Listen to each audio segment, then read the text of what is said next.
Welcome back to the channel, everybody. Today we're going to be talking about utilizing the jab in self-defense. Is it something you should be doing? Is the jab as practical and as dangerous as it is in almost all fight sports when you're out on the street and rules don't apply?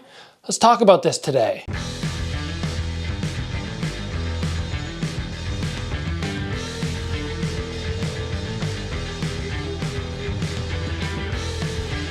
Now, if you're kind of like me and you're going, I don't think I'm ever gonna get in a street fight. Like, I just have the temperament to diffuse everything. That doesn't mean this isn't a valid episode for you to watch, because you're gonna pick up some pointers which are gonna help you in your sparring game. Yes, we're talking about self-defense, but you still might learn something. So stick around and let's get started and talk about this lead arm punch right down the middle, which is just often referred to as the most important punch in boxing. First of all, do I think you should jab in self-defense? Yes, I think it's a very valid punch, but there are pros and cons to throwing it, and we're gonna start off and we're gonna go through all the pros so you understand why it might be beneficial for me to use this attack. Now, number one, it is a great range control. It's gonna control the distance.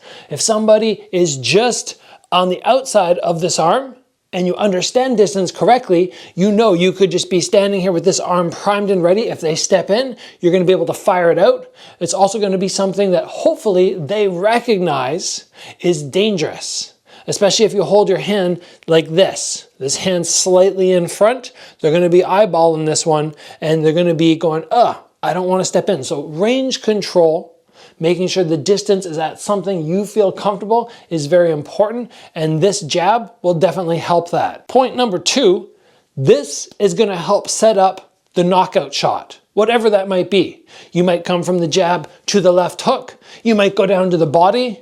Is this a knockout shot? Could be, but not likely. But once you tag somebody, you're gonna have that split second where they're gonna be stunned, and then you can follow up. And that's one of the main reasons that people say in boxing, this is the most important punch, because it allows you to land your power shots, which will follow. So keep that in mind. Maybe it's not designed to knock people out. Maybe on the street, it's not gonna drop people and they're gonna crumple. But if you decide the situation is serious enough and you're thinking, okay, I have to come with that big power back arm, well, you might wanna fire that first, get that reaction from them, and then from there, you'll have more likelihood of landing the shot, which will actually end the fight. Another aspect that I really like about the jab is it's gonna be very, very efficient on halting incoming attacks. Some type of attacks, not all of them, but if somebody is kind of like this and they start coming forward, you're gonna be able to just stick that right up the middle and stop them in their tracks. Especially when you think about the fact that most people are coming rounded when they attack, or off their backhand, they're gonna be slower than this punch, which is the fastest punch in boxing. The jab is gonna be the quickest. So it'll halt those incoming attacks by just waiting for somebody to move forward and boom, sticking it out there, boom, sticking it out there. And because this punch is so fast, it's also going to be the most surprising attack. So if I'm standing here, whether my hands are open or closed, and somebody in front of me is anticipating attacks, they are going to have more time to react if I do something like that, or even if I throw it correctly, where I have to step and close the gap. They're not going to be necessarily ready for the speed that this punch can execute with. So if you're looking for the elements of surprise, this is the shot which is going to get you started nicely and actually landing. Now, when we start thinking about actual damage, we need to recognize it's unlikely that somebody is just going to crumple and drop when I throw my jab.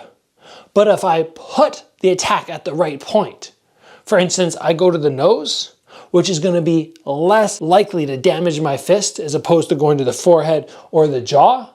If I hit somebody in the nose, especially if it breaks, you're gonna have a good chance of ending the fight right there, because a lot of people are not used to taking impact to the head, They might be, you know, fronting and all ready to, but as soon as they get hit, they might go, okay, yeah, no, I don't want any of that. So the jab could be an easy way to quickly end a fight. And like we said, it's fast, it's surprising, it can control distance, it can stop incoming attacks, and one punch with the jab to the nose might be enough to just close off the whole engagement, this whole argument. Now, it sounds like I'm very pro jab, but I do want to point out a couple things which popped into my mind where I went, ooh, there are some dangers of throwing it. Number one, we're in the street. And in the street, like I said, most people are going to be coming big, wild shots, probably primarily that overhand. If you throw your jab right now and somebody knows how to throw the overhand, or even if they don't really, naturally when people throw overhands, their head is going to fall to the side because they're going to plant the weight over the front leg. So if I jab, I have to understand that I'm exposing the side of my head to the overhand, and that is a potential danger. The next thing which might happen is we talked about landing to the nose and a lot of people walking away. But if you have somebody who's been in numerous street fights or somebody who's just got a little bit of dog in them, they're a little tough, you might throw the jab and you might just anger them. It might get them really upset and then they might just start charging towards you. And if somebody full on charges, like they shoot in on you, now you're not jabbing. A jab would be sort of the person's like this, they're coming forward, you just pop them. When they go full on bear mode on you, like, that's not gonna work anymore. You're gonna have to change up and have a solution to deal with that. An alternative to the jab for those monster attacks where people rush you. And that's a con, I'm gonna say, of utilizing the jab and thinking, oh, this is gonna be my punch to end street fights and this is all I need to do. No, not necessarily. You might hit somebody, they might be like, oh, okay, now I'm gonna really attack you. Or you might be out of range and think, oh, okay, I'm going to jab when they attack, but all of a sudden they drop their weight, they shoot in. Even if you land, you're coming to the top of the head and you're going to probably hurt your hand and it's probably not enough power to stop them from taking you down to the ground. So just bear in mind that yes, I am very pro jab for self-defense, but there are some very obvious downsides where I'd go, oh, okay, I have this, but as always, I want to have all the backups, the footwork, the takedown defense. I want all of that. And that's a lot to think about when you're in a self-defense situation and your brain just goes whoop and your vision is not as good. That's what happens to people a lot of times when they get in the ring and fight. They are a shell of themselves, what they can do in the gym. Well, when you get in a street fight, I'm going to imagine you are a shell of yourself there as well. So having this whole slew of things to do, like, okay, I'm going to jab, and then if he drops in, I'm going to uppercut, and then I'm going to shoot out. That's a lot to think about. I would prefer to advise people having 3 or 4 things that you're really good at, and then shut that down. And this is all secondary to trying to talk and walk your way out of a situation anyway, which I've always been successful with. I've never had to be here and be like, okay, I'm going to jab the guy right in the nose to end it. I can just talk my way out. It's been very easy for me. So let me know, what do you guys think? Should a jab be used in a street fight? Yes or no? If you guys enjoyed today's episode, please give it a like. As always, train hard. I'll see you back here soon for another video.